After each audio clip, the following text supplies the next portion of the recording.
DSLR-like background blur on Ibis Pentex in an easy way. Start by extending the subject from the background. Now rename the layers for easy understanding.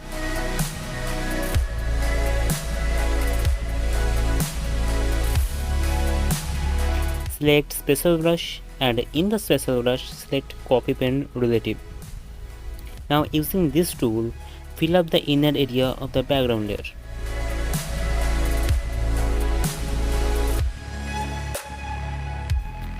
Don't worry about these overlapping areas, it will be fixed later.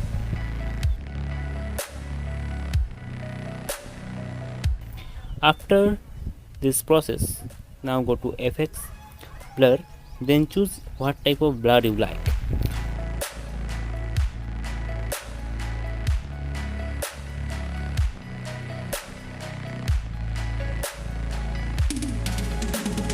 I am using Gaussian blur for this time.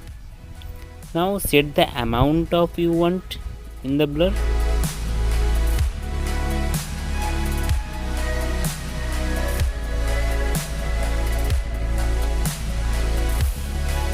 And here is the magic.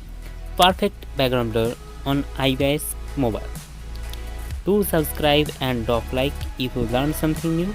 Share among your friends. Have a good day.